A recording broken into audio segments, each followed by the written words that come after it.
Isn't that beautiful, Ellen? Beautiful Japanese maple. It is a Japanese maple, and that could mean that we're in Tokyo right now. Or, no, we're But not. we're not. We're at Sakata Seeds in Salinas, California, the 2013 California Spring Trials. And I'm Chris Beatties. And I'm Ellen Wells. Green Profit and Grower Talks magazine. We're going to take you on a tour of the Sakata trial, beginning with a brand new Pansy series. Let's go find it. Let's go see it, yeah. Oh, look, Jenzy found them. She's always out there sniffing out the new varieties. Brand new Pansy series called Grandio. Grandio, kind of a nice name. It means it's big flowers, but here's the deal. They're calling this the modern Pansy. You know why they're calling it that, Ellen? Because it's got, well, large flowers, but it's uniform in blooming. Super uniform, like 3 to 4 day bloom window, they say. Really tight. Short stems. Short petioles on the flowers, just keep them low to the plant. Lots of basal branching, so it's a nice spreading pansy. They're going out there after like the deltas, you know, which really have a big chunk of the marketplace. 10 colors in this series. That's right. 6 clear, 4 blotched, and they also have 5 designer mixes. That's right, and these are good for spring production or for fall/winter production. They've been tested in Japan and the Southeast. So that is the Grandio series. Now, there's a couple of new ones in Majestic Giant 2s. Let's go find those. Ellen, you know what? They're showing pansies with some of their veggies here. I think it's Spring a veggies, fabulous absolutely. combination. Look at that. Great. These, the purples play off of the kale. It's great. Lovely. Ellen's going to take this one back to her Boston porch. That's right. I can use this for springtime. But while we're talking pansies, how about a couple of Majestic Giant 2s? This is a venerable series, all upgraded from the original Majestic Giants. They're shipping some back east on that train right now. This is a new one. This is Marina. And that actually replaces Marina Shades, which had a little shading to it, obviously. This is a much more stable color. And then right next to it is Mid Blue with Blotch. Now, how about a shower of candies? Wouldn't that be fun? Oh, yeah. They're right over there. This is what I meant by a candy shower. I figured. Not a bunch of like jujubes popping out of the sky. Instead, what we have is a trailing Snapdragon from seed. The first one ever. Now, admittedly, this was introduced last year, but it was a soft launch. They didn't have a whole lot available. Now they've got plenty of availability, so that's why we're showing it. 5 colors. Right, and here's a key too. These are, they say, better than the vegetative types because they're from pelleted seeds, seed pellets, 5 to 7 seeds per pellet, which means with 3 plugs, you're getting like 21 plants possibly in these baskets. Right. And that's how you get that beautiful show. So that's the Candy Showers Trailing Snapdragon series from seed, from Sakata, here at the 2013 California Pet Trust. You know this flower, it's Petunia Raspberry Blast. Well, how about a mini version of it? Here it is right here, Mini Blast Rose from Sakata. It's like a miniature version of Raspberry Blast. That's a really cool little plant. And here you get the flower size comparison. Now, next, Ellen, shoot down the bench, Osteos. How many series of Osteos do they have? 5 million.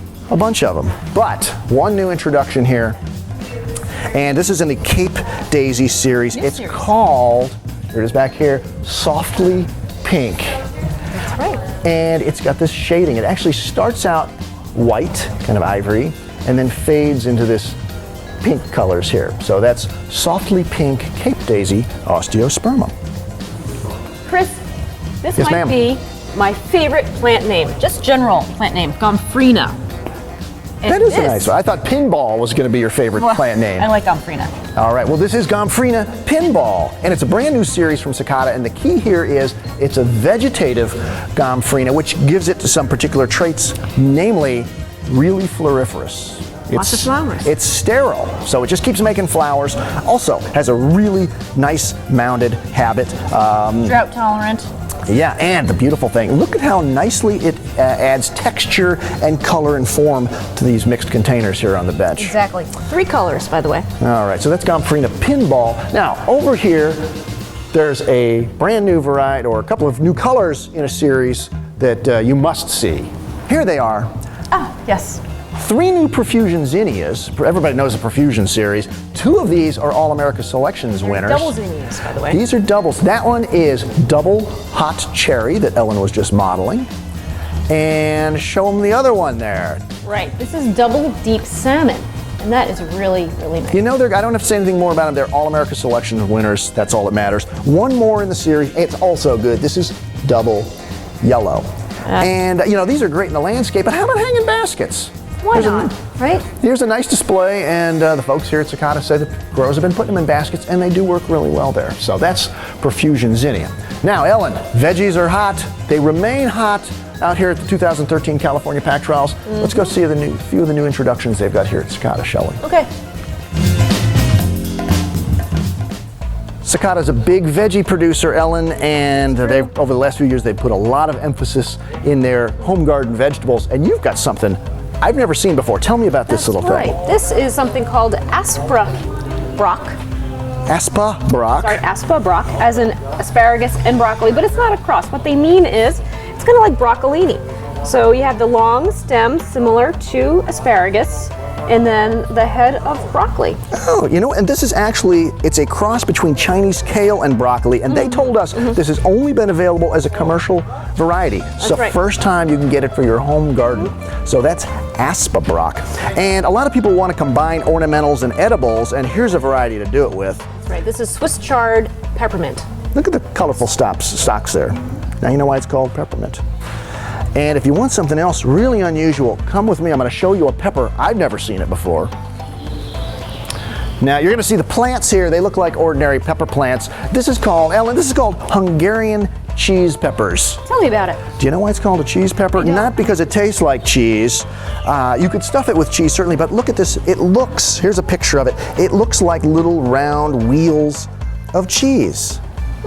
Isn't that cool? There's 3 different varieties, 3 colors of it. So that's a Hungarian cheese pepper. That's just a couple of the new vegetable varieties you can get from Sakata Seeds. Ellen, we're back in Japan at this beautiful Japanese water garden. No, we're still in the greenhouse at Sakata, but what a beautiful scene they've made, and in part to show off a really cool idea that you can do with sun patience.